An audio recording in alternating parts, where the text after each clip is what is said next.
मुझे अच्छे से पता है पिताजी, इन्होंने जानबूझकर ऐसा मिर्च वाला खाना बनाया है। अरे अब मेरा मुंह क्यों देख रहे हो? जल्दी से पानी लेकर आओ।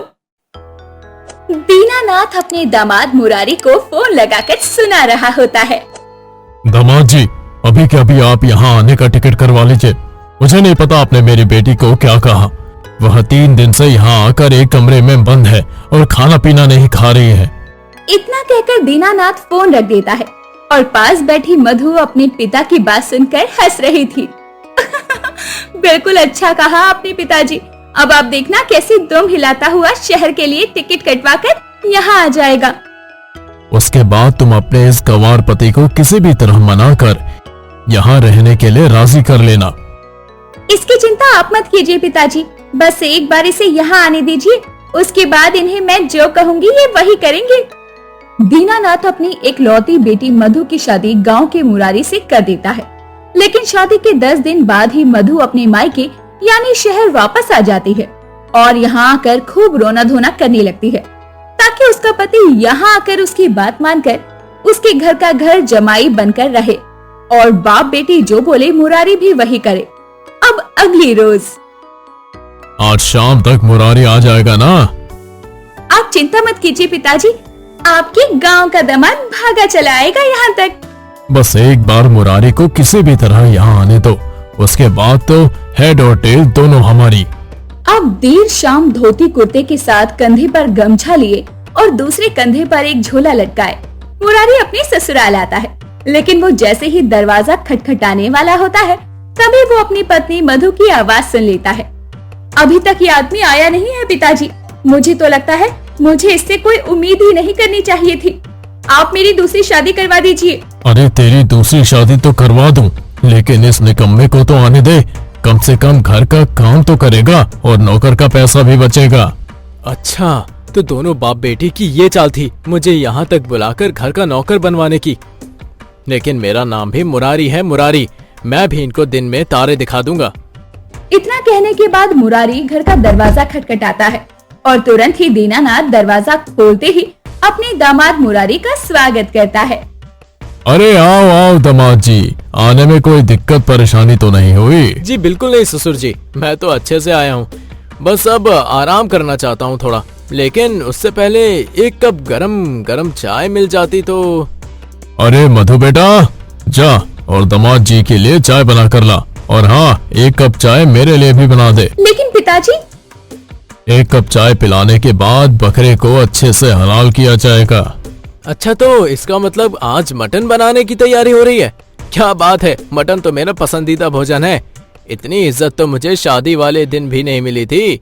चलो अच्छा है, देर से ही सही आप लोगों को समझ तो आया कि दामाद की सेवा ही दामाद के ससुराल वालों का परम कर्तव्य होता है।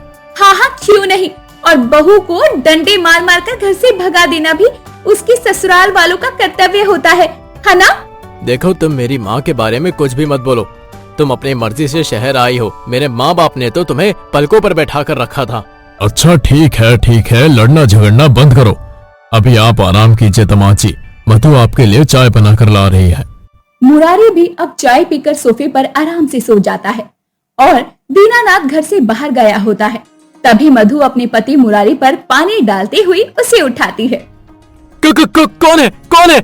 अरे भला, घर आए मेहमान को ऐसे कौन उठाता है? तुम भूल रही हो कि मैं इस घर का दामाद हूँ। मुझे अच्छे से याद है कि तुम इस घर के दामाद हो। अब चलो, उठकर जल्दी से सब्जियां काटो और सब्जी बना लो, क्योंकि खाना तुम्हें ही बनाना है। मेरे सर में बहुत तेज दर्द है, मैं कोई काम नहीं करने वाली।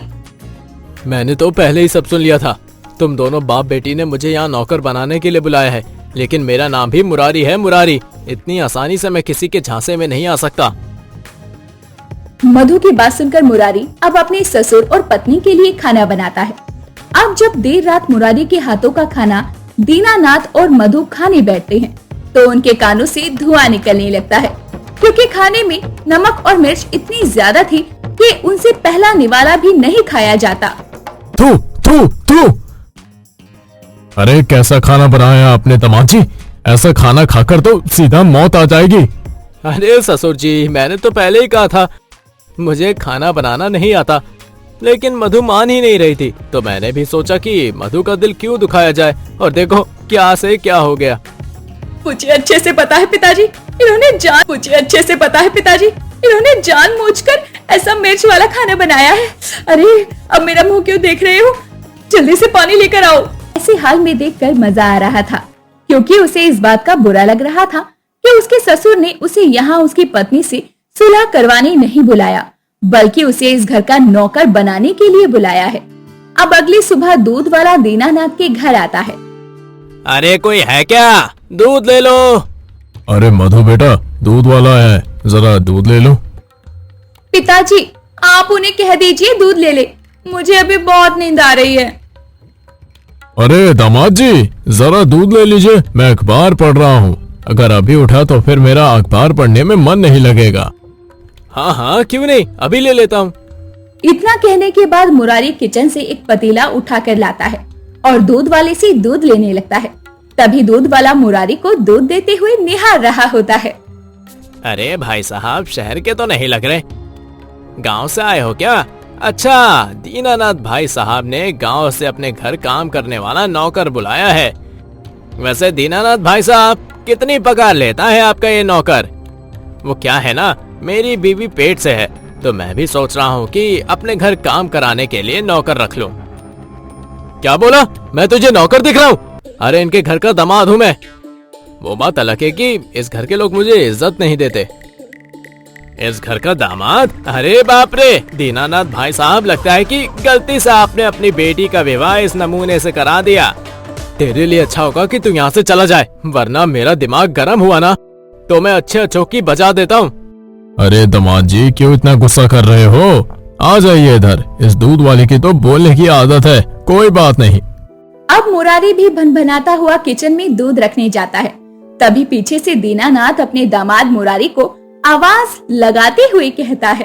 अरे दामाद जी, अब अगर दूध ले ही लिया है तो जरा चाय भी बना लेते तो अच्छा होता। वो क्या है ना, मुझे चाय तो बनाना आता नहीं है, और मधु बिटिया की नींद अभी खुलेगी नहीं। हाँ हाँ क्यों नहीं, मुझे तो इस घर का नौकर बना के रख दिया है बाप बेटी ने, लेकिन मैं भी इन दोनों को अच्छा मजा चखाऊंगा। जैसे कल मिर्च वाला खाना खिलाया था ना, आज इन्हें मैं नमक वाली चाय पिलाता हूँ। इतना कहने के बाद मुरारी तो चाय बनाता है, लेकिन चाय में चीनी की जगह नमक डाल देता है। अब दीनानाथ भी चाय पीते ही चाय को थूक देता है और अपने दामाद मुरारी की तरफ देखकर मुरारी से कहता है। लगता है समधन जी ने आपको कुछ सिखाया नहीं। अगर मेरी माँ यहाँ होती ना ससुर जी, तो वो भी सेम टू सेम आपको यही बोलती कि आपने अपनी बेटी को कुछ सिखाया नहीं, वरना वो यहाँ अपना ससुराल छोड़कर मायके बैठी ना होती। ऐसे ही समय बीत रहा था। मुरारी को अब जैसे भी गांव जाना था और उसने फैसला कर लिया था कि अगर उसकी पत्नी मधु गांव नहीं भी जाती तो वो जल्द से जल्द गांव चला जाएगा। एक रोज छुट्टी वाले दिन दीनानाथ बरामदे में बैठा टीवी देख रहा होता है। तभी दीनानाथ का भतीजा अमर दीनानाथ के घर आता है और सोफे पर पैर रखकर चढ़ जाता है। अरे तुम्हें अंदर किसने आने दिया? मैंने तुम्हें मना किया था ना मेरे घर में आने से। अरे चाचा जी, आप इतना गुस्सा क्यों कर रहे हैं? मैं तो आपसे मिलने आया हूँ। अब अगर आपका हाल चाल नहीं लूंगा तो भी आप कहेंगे कि मेरा भतीजा मुझसे मेरे हाल चाल लेने नहीं आता। मेरी फिक्र करने के लिए मेरी बेटी और दामाद जी काफी है। अच्छा, तो आपने मधु की शादी इस लल्लू से की है? ओए लल्लू, चल मेरे लिए एक गिलास पानी लेकर आ। अमर की बात सुनकर मुरारी अमर को एक गिलास पानी लाकर देता है। वैसा आपने दामाद भी सही चुना है। इस लल्लू को क्या पता कि आपके पास कितनी प्रॉपर्टी है और उसका वारिस कौन है। वैसे मैं यहाँ आपकी प्रॉपर्टी के सिलसिले में ही बात करने आया हूँ। ये लीजिए कागज और इस पर साइन कर दीजिए, और आज से ये घर मेरा। बिल्कुल भी नहीं पिताजी, ये घर पिताजी किसी को नहीं देंगे। प्यार से बात कर रहा हूँ, अगर प्यार से नहीं दिया तो छीनना भी जानता हूँ। अरे साले साहब, इतना गुस्सा क्यों कर रहे हैं? प्यार से बात कीजिए, और अगर आप प्यार से नहीं गए तो मैं आपको लात मारकर यहाँ से निकालना भी जानता हूँ। अमर इतना सुनने के बाद गुस्से में मुरारी का कॉलर पकड़ लेता है। अब मुरारी भी अमर को उठाकर पटक देता है और ये देखकर अमर झटपट उठकर वहाँ से भाग निकलता है। एक ही पटखनी में तो भाग निकले साले साहब। क्या बात है, अमर को क्या सबक सिखाया आपने। अरे गांव का गवार हूँ तो इसका मतलब ये थोड़ी है कि मुझे कुछ नहीं आता, बल्कि मैं तो पहले कुश्ती लड़ता था। वो तो घर की जिम्मेदारियां आ गई तो मुझे कुश्ती छोड़नी पड़ी थी। दीनानाथ जब अपने गांव के दामाद को अपने प्रति और अपनी बेटी के प्रति इतना इज्जत सम्मान देते हुए देखता है तो वो तुरंत ही मुरारी के नाम अपनी सारी घर जमीन को कर देता है। आज से ये घर और मेरी बेटी सब कुछ तुम्हारा। बस मेरे मरने तक मैं इस घर में रहना चाहता हूँ। अरे ससुर जी, ये आप कैसी बातें कर रहे हैं? ये आपका ही घर है, बल्कि मुझे तो पैसों का लालच भी नहीं है, बस थोड़ी सी इज्जत चाहिए थी और वो आज आपने दे दी। दीनानाथ को एहसास हो जाता है कि उसका गांव का दामाद वाकई उसकी बेटी के लायक है।